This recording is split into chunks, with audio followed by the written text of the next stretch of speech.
Халық қайырымдылық қоры ұсынады.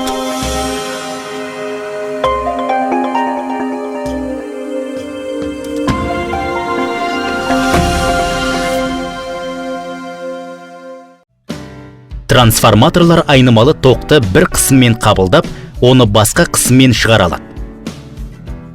Осылайша олар электр қуатын үлкен қашықтықтарға тарату тиімділігін арттыру үшін қолданылады.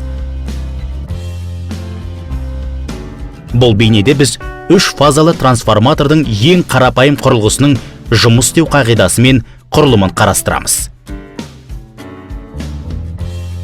Трансформатор жұмысының басты қағидасы электромагниттік индукцияға негізделген.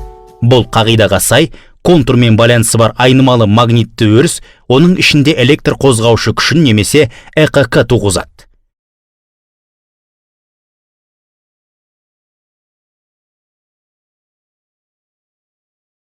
Мұндай айнымалы магнитті өріске шарғы мен айнымалы ЭКК-ның жүйесі көмегімен оңай қол жеткізуге болады.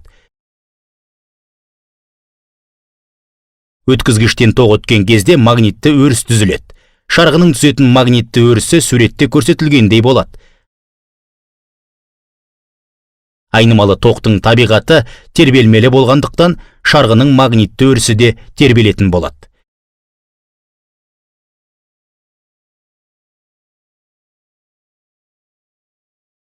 Бұл магнитті ағын темір магнитті материалдан жасалған магнитті өткізгіштің көмегімен екінші реттік орамамен тиімді байланысуы мүмкін.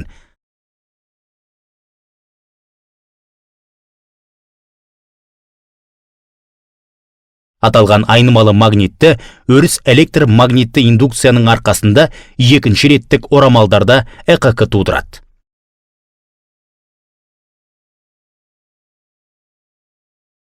Орамдар тізбектеліп орналасқандықтан, орауышта пайда болған жиынтықты ЭКК әрбір бөлік орамдардағы ЭКК қосындысына тең болады.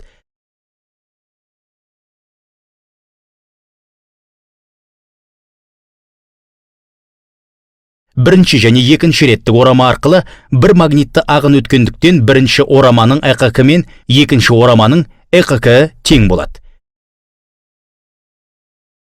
Бірінші реттік орауыштағы орамның ЭКК формулада көрсетілгенде кірістегі кернеуімен өзара байланысты болады. Нәтижесінде екінші реттік орамада пайда болатын ЭКК келесідей түрде көрініс табады.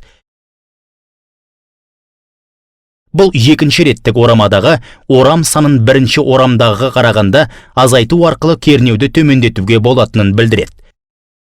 Және керісінше кернеуді арттыруға да болады. Алайда энергияның сақталу заңы бойынша бірінші және екінші тоқтар келесі тәуелділікке бағынуы тиіс. 3 фазалы трансформаторларда 3 бірдей бір фазалы трансформатор алмасады. Алайда олардың орама құрылғылары сәл өзгеше болады. Бұл жағдайда бірінші және екінші реттік орама шоғырланып орналасқан.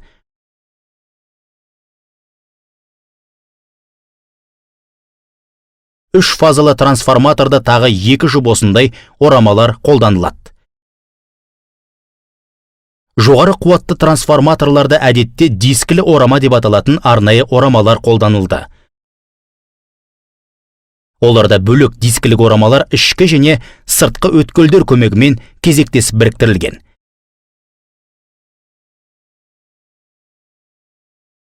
Кернеу төмен орамалар 3 бұрыш үлгісімен, ал кернеуі жоғары орамалар жұлдыз үлгісімен жалғанады. Осылайша, сызықты кернеу қосымша жоғары кернеу жақтағы үшеуінен квадрат түбіріне көбейтіледі. Сондай-ақ бұл 3 фазалы көтеруші трансформатордан 4 сыртқа шығарылатын өткізгішті таратуға болатынын білдіреді. 3 фазалы және бірі бейтарап. Электр энергиясын бұру үшін жоғарғы кернеулі оқшауланған сыртқа шығарылатын өткізгіштер қажет.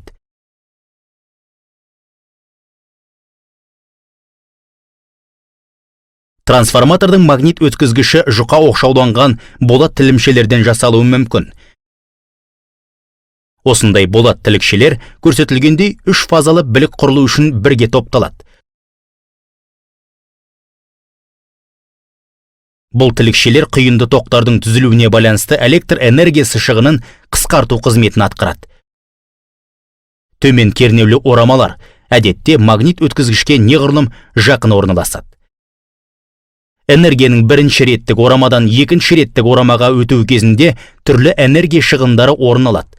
Энергияның барлық осы шығындары жылу ретінде сейіледі. Сондықтан трансформатор жылуды сейілту үшін әдетте салқындатқыш майға батырылған. Май табиғи конвекцияның арқасында жылуды сейілтеді.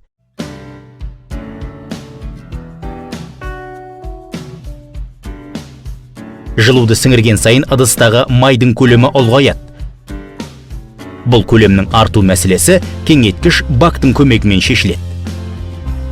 Біздің арнада трансформатордың басқа да бөліктерінің құрылымын түсіндіретін роликтерді көре аласыздар. Назарларыңызға рахмет.